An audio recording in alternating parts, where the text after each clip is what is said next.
सूर देवर सब कहै छै हमरा संगे नाजायज संबंध बना कऽ रहू तखन रहऽ दो, ओहि पर हम विरोध करै छियनि। विरोध करै बोलंग छियनि ने ससुरे तो ई ब्लाउज फाड़ के साड़ी फाड़ के रोआ से रोड मार के अंग बेअंग जे अहाँ के बयान कर सके छी तई स्थिति हमरा के मम्मी के आ के मनोजबा के जोर से बाजू।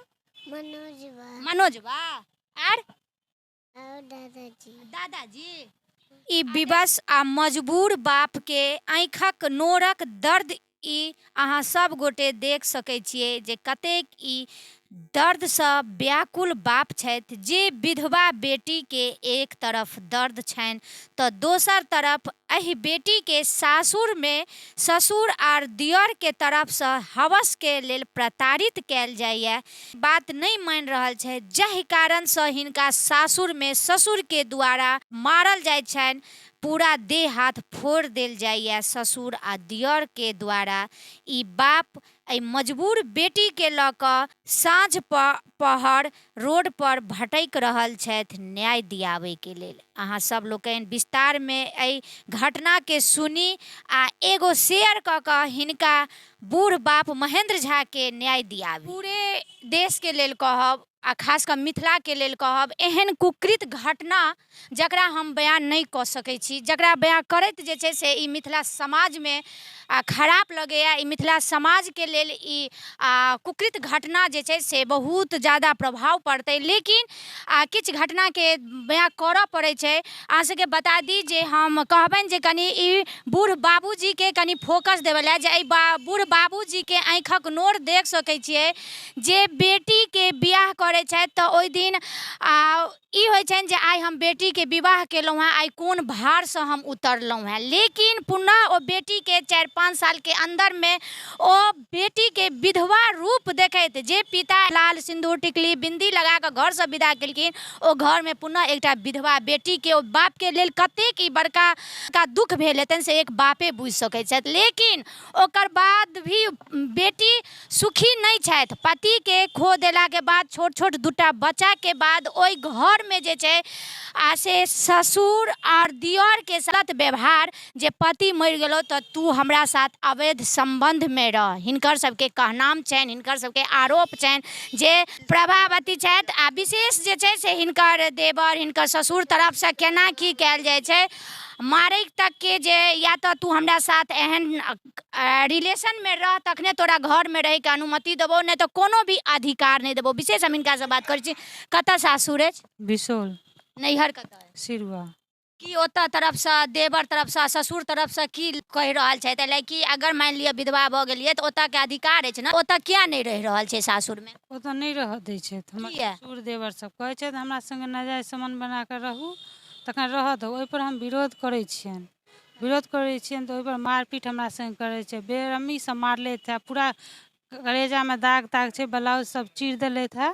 के ससुर हमर। ससुर जी ससुर। की ससुरो कहै छथि एहन बात? नहीं हाँ ससुरो कहै छथि, बेटो के सपोर्ट करै छथि। मतलब दूगो जे बेटा छै दुनू बेटा के कहै छै? हाँ दुनू बेटा के सपोर्ट करै छथिन आ ओहि सपोर्ट पर वो हमरा मारै छथि ससुर हो आ देवर सब मिल कऽ। ससुरो चरित्रहीन छनि बुझलहुँ ने। ससुरे तो ई ब्लाउज फाड़ के साड़ी फाड़ के रोआ से रोड मार के अंग बेअंग जे अहाँ के बयान कर सके छी तई स्थिति हमरा के। हमरा बेटी हमर तो अशुद्धा टाइप की अछि बुझलहुँ कि नहीं। बेटी हमर नहीं किछु बाजैए, अहाँ 10 गो बातो कहियो तो एको बेर नहीं बाजै से अहाँ अखन अथिए कऽ रहल छी। बेटी शुद्धा है बुझलहुँ कि नहीं। ई अगर कोनो एकरा कतौ बातो कहै छै तऽ ई नहीं किछु बाजै छै। काल्हि ओखन कहै कि पापा एते मारलो एते केलो, हम तो अहीं के छी पुतहु, हम बेटी दाखिल छी, लेकिन कोनो माया मास्टर नहीं। अखनो गारि के वीडियो अछि, मारे के वीडियो अछि। अच्छा दामाद के केना मौत? दामाद के जे छै से मतलब उ पैसा के लोभ में प्रताड़ना कऽ कऽ जे छै से ओकरा मारपीट भेलै बुझलियै कि नहीं। जखन हिनका कहलकनि कि जा किछु दिन हिनका साथे जो ओकर पहिले एहिसँ पहिले दियोर हिनका साथे गलत व्यवहार केलखिन, एहि पर मी कहलखिन जे हमरा साथे एहन बात किया करै छी। हम अखन सीता माता होइ छै की कहै छै मतलब माता के रूप में हम भौजाई छी आ भौजाई के साथ एहि ढंग के गलत व्यवहार करब ई नहीं हेतै। चिड़चिएलखिन तऽ साउस ससुर आबि कऽ पहिले मारपीट केलखिन आ तकरा बाद जो सर समझौता जब भऽ गेलै तऽ आ तकरा बाद जे छै से फेर ई 10 तारीख के हम गेल रही, 10 तारीख के मारपीट केलखिन, 13 तारीख के हिनका साथे जे बेइज्जती केलखिन एकर कोनो आब हम बयान नहि कऽ सकै छी। आब हम की कहू। की हिनका ससुर के दियर सबके की नाम छै? हिनका ससुर के हरखुर झा, हरखनाथ झा छनि, देवर के मनोज झा, विकास झा, हाँ आ जोगेश झा। अपने के नाम? हमर महेंद्र झा नाम यऽ। तो फिर ई जे छै से थाना में आकर जे छै से के थाना में तो 6 महीना से चक्कर काटि रहल छी, कोनो सुनवाई नहीं, कोनो हमरा नहीं। हमर कहलिए नतनियो दऽ दिअ, एते केलहुँ तऽ केलहुँ। नतनी कतऽ छै? तऽ एगो नतनी आब कतऽ नेपाल में रखने है नतनी के, कहिया हम नहीं देबो नतनी के। हिनकर अधिकार सासुर में नहीं? नहीं, कोनो कोनो नहीं। अब एग्रीमेंट बना कऽ बजा कऽ तब ई दुर्दशा हमरा सबके ही रहे। अखन तक हम छी, हम सब ओहिना छी। तकर बाद तऽ हमरा संगे मारपीट केलै तऽ ओहन समझौता भऽ गेल छलै या जो ओतऽ रहऽ के छै? हाँ हाँ समझौता जमीन जायदाद संपत्ति के सब किछु के, बुझलिए कि नहीं। आ जे उ कहले तो हम ओहो माने ला तैयार भऽ गेलिए कि हमर बेटी कहुना सुरक्षित रहे। हम कहलिए कि जे हमर बेटी के जाब तऽ दमादो मरि गेल, सब किछु मिल गेल, एगो सुरक्षे के कागज बना दिअ, अहाँ के सौंप दै छी। से ई कहथिन कि जे नहि की कहै छै हम से सब किछु नहीं देबो, किछु पाइ ले आ अपन नहीं पाइ लेबै तऽ की कहै छै अपन कतौ तू चलि जो, भागि जो, उधरि जो। एहि ढंग के आब हम कते खोलि कऽ कोन की बात बाजू। हमरा गारि पड़लै तऽ उड़हरि जो, किछु रुपैआ दै छियौ बियाह कऽ ले दोसर। लेकिन हम कहलियै पापा ई हमरा गारि पड़ै छै तऽ पिता तुल छै, तऽ हम पिता मानै छियै हिनका। ससुर होइ छै पिता तुल, पिता मानै छियै हिनका, तखन ई हमरा संगे शब्द बाजै छथि। ई नहीं बाजो, ई खराब बात भेलै। लोक सुनतनि, हिनका हिनस्ताइ करतनि।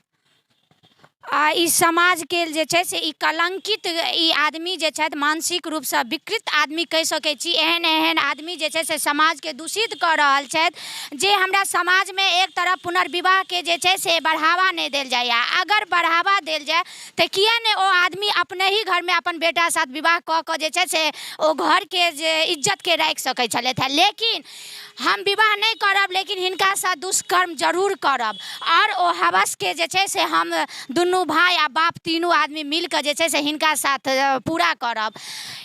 आ जबकि बौआ अहाँ मम्मी संग रहै छियै? मम्मी साथ की होइए? के मारै छथिन मम्मी के? आ? के? मनोज बा। के जोर से बाजू। मनोज बा। मनोज बा। और दादाजी। दादाजी आ देख सकै छियै बच्चो जे छै से देखै छथिन। कहल जाइ छै बच्चा कखनो झूठ नहीं बाजै छै, भगवान के रूप होइ छै तऽ कखनो बच्चा झूठ नहीं बाजि सकै छथिन। किछु कह समझौता कऽ कऽ लोन लेता, तखन ओहि घर में बंद कऽ कऽ बाई लगा कऽ पेट्रोल छीट कऽ कहै छलै जला देबो। तकर बाद ओहिठुनका लोक सब समाज सब उठलनि, विरोध केलकनि। तकर बाद से हमरा तखन छोड़ि देलथि। हम एतबे प्रशासन से कहबै जे एहि घटना के देखियो, एकरा संज्ञान में लिया और सही न्याय दियो। आ समस्त दर्शक से कहबनि जे समाज में एहन मानसिक विकृत लोक जे छथि हुनका लेल केहन दंड होबा के चाही। जे एकटा सरकार एक तरफ कहै छथि बेटी पढ़ाओ बेटी बचाओ, आ एक तरफ देख सकै छियै जे घर से ही बेटी के जे एकटा ससुर के पुतौह बेटी तुल्य होइ छै, ओ ससुरे गलत काज कऽ रहल छथिन ओ बेटी के साथ। तऽ एहिमे बेटी कतऽ तक बचत जे घर में ही नहीं सुरक्षित छथि।